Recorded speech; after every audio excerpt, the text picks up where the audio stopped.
ओम नमः शिवाय सगळ्यांना। कसे आहात तुम्ही सर्वजण? तर आता रात्रीचे 12:30 वाजलेले आहेत। शिवरात्रीचा दिवस सुरू झालेला आहे आणि आम्ही आलो आहोत वागेश्वर मंदिरामध्ये। तर मंदिरामध्ये एवढी खूप जास्त गर्दी आहे, दर्शनासाठी रांगा लागलेल्या आहेत। आम्ही 12 वाजता उठून आंघोळ्या वगैरे करून आवरून आलेलो होतो, तरीही इथं खूप सारी गर्दी झालेली आहे। लोक आधीच येऊन नंबरला थांबलेले आहेत। मंदिरामध्ये भजन वगैरे चालू आहे।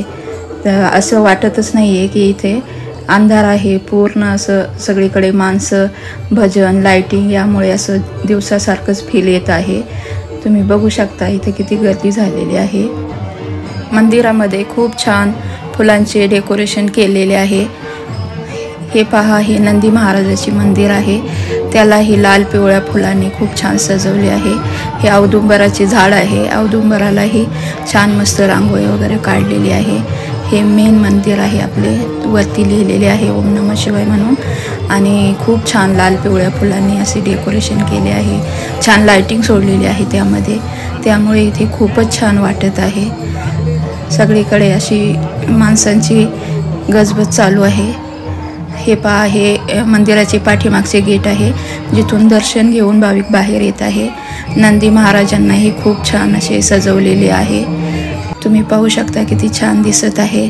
आणि बाहेरच्या साईडला खूप छान अशी रांगोळी काढलेली आहे। काळ्या रांगोळीने खूप छान अशी महादेवाची पिंड काढलेली आहे। आणि पाठीमागे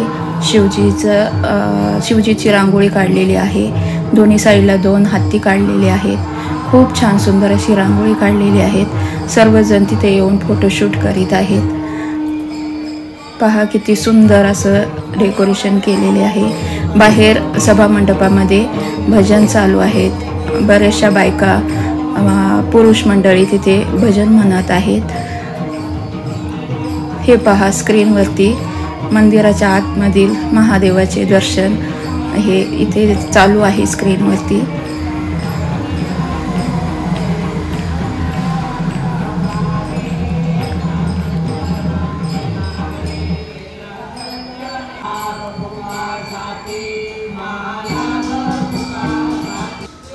हे डिकामळ आहे बाहेर, डिकामळीलाही खूप छान असे सजवलेले आहे। हे पहा, आता शिवरात्रीच्या दिवशी संध्याकाळी 10 वाजताही अशीच खूप गर्दी आहे।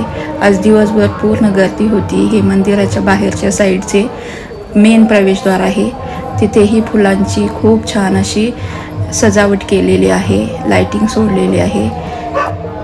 मंदिराच्या आतमध्येही खूप छान डेकोरेशन केले होते, फुलांनी खूप छान सजावट केलेली आहे।